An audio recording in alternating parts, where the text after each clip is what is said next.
गडचिरोली चंद्रपूर वर्धा मतदारसंघात पळवापळवी अजूनही सुरू आहे।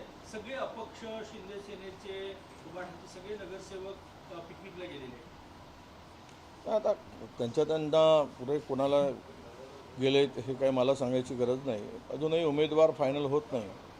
उमेदवार निश्चित झाला की सगळे परत येतील असं आम्हाला वाटतं। कारण भारतीय जनता पक्षाचा उमेदवार कुठे अजून फायनल झालेला आहे, निश्चित झालेला आहे। त्यांचं ते त्या आपसामध्ये त्यांच्या अजूनही वाटाघाटी झालेल्या दिसत नाही।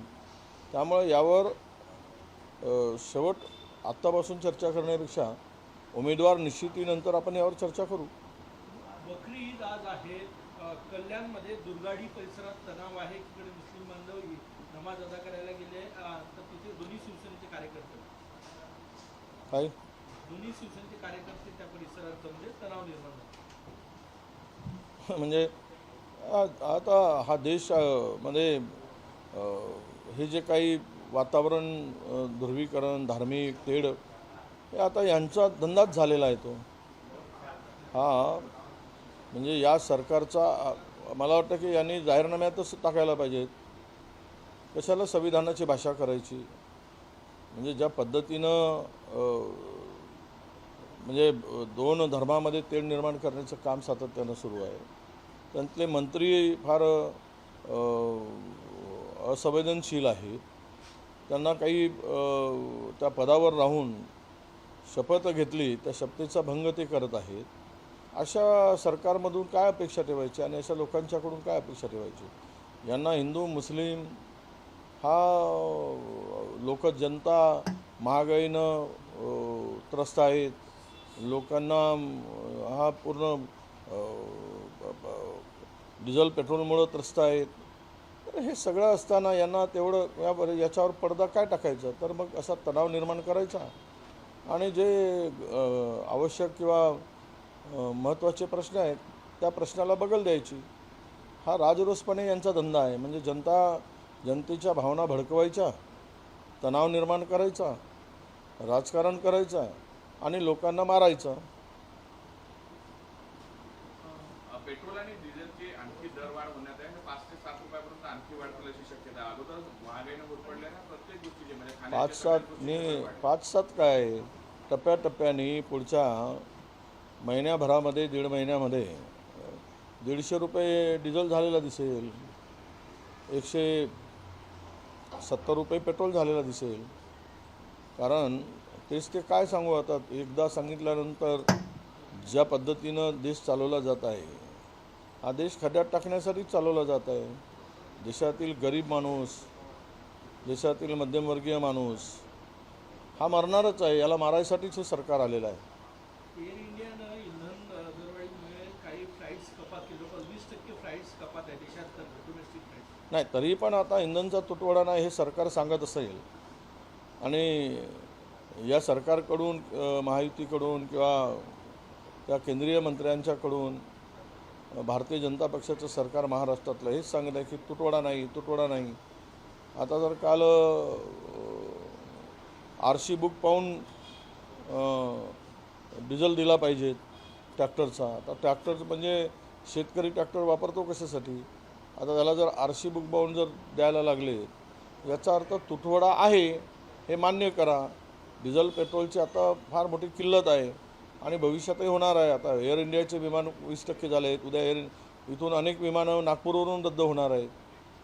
म्हणजे सगळीकडून कोंडी करायची आणि पुढचे दिवस लॉकडाऊनच्या परिस्थितीसारखे दिवस आता लवकरच येणार आहेत।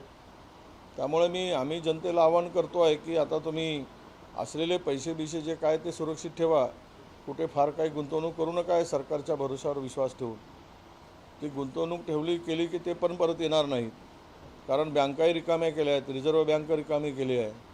रिझर्व्ह बँकेचा सगळा पैसा स्वतःच्या सरकारचा मालकीचा असल्यासारखं ते काढून घेण्याचं काम सुरू आहे। त्यामुळे भविष्यात बँकाही पूर्णतः उद्ध्वस्त होतील।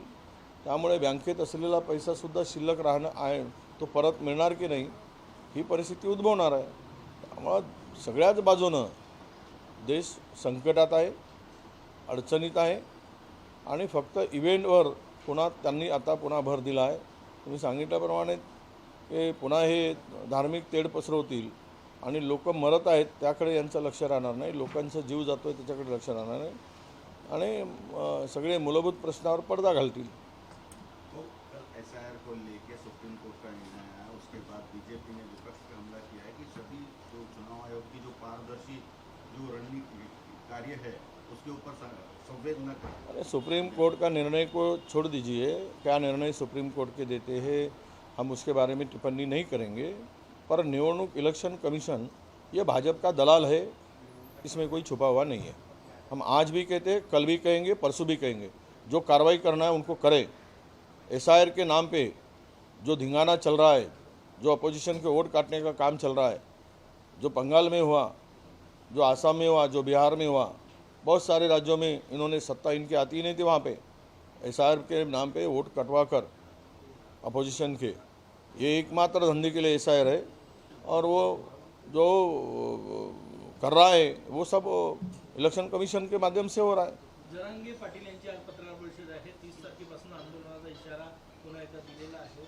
ओबीसी नेते म्हणून तुम्ही कसं बघता? नाही, असं आहे, जरांगे पाटील आंदोलन करतायत वारंवार, सरकार तरी कुठं पाहत आहे ते. काय झालं आत्तापर्यंतच्या आंदोलनातून यांनी वाटाण्याच्या अक्षताच लावल्या ना. हो म्हणायचं, द्यायचं नाही, जी आर करायचे, अंमलबजावणी करायची नाही. त्यामुळं त्यांनी त्यांचा जो विषय आहे तो घेऊन ते लढत आहेत. आमचा विषय घेऊन आम्ही लढू. फक्त एवढंच आहे की जरांगे पाटलांना आमचं म्हणणं आहे की आम्ही ओबीसीचं मागतो त्यावेळेस तुम्ही काही बोलू नका, तुम्ही मराठ्याचं मागताय त्यावेळेस आम्ही बोलणार नाही. पण सरकारकडे आहे कुठे द्यायला? केवळ झोडी रिकामी झाली आणि त्यांची तिजोरी रिकामी झाली आहे. लूट करून खाल्लं सगळं. आता राहिलं काय शिल्लक तर द्यायला? कोणालाच द्यायला नाही आहे आणि ते देऊ शकत नाहीत. बरं राहिला आता मागून तरी उपयोग काय? आम्ही ओबीसी म्हणून मागतो आहोत आणि ओबीसीचं तर रिझर्वेशनमध्ये ओपनमध्ये ओबीसीला संधीच ठेवली नाही, तो जी आरच काढला आहे. म्हणजे आता 85-90% लोकांना 50% आरक्षण, उरलेल्या 15% लोकांना 50% आरक्षण, अशी परिस्थिती तर आणून ठेवली आहे. त्यामुळे त्यांना काय भेटणार आहे ना आम्हाला काय भेटणार आहे?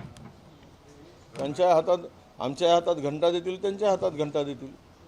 कर्नाटक में जिस तरीके से मुख्यमंत्री का इस्तीफा और डीके शिवकुमार के मुख्यमंत्री बनने की चर्चाएं चल रही है, कांग्रेस पार्टी जो है हाईकमान कैसे संतुलन बनाए रखेगा दोनों दलों में? नहीं, निश्चित रूप से हाईकमान का पूरा ध्यान उसके ऊपर है और अगर ऐसी स्थिति बनती है तो सिद्धारमैया साहब का सम्मान करके उनको अच्छी सम्मान उनका किया जाएगा, उनको अच्छी जगह में दिया जाएगा, ऐसी भी चर्चा है. अब देखिए ये हाईकमान का मामला है. अब जो निर्णय हमारे राष्ट्रीय अध्यक्ष जो है खड़गे साहब है, हमारे नेता राहुल जी है, प्रियंका जी है, ये जो निर्णय लेंगे वो उचित निर्णय लेंगे, सोच समझ कर लेंगे. ऐसा पूरा वहाँ परिस्थिति है. और रहा सवाल ये कि वहाँ पे नेतृत्व बदल का, तो ये सब चर्चाएं चल रही है, इसका कोई अंतिम तो अभी निर्णय हुआ नहीं है.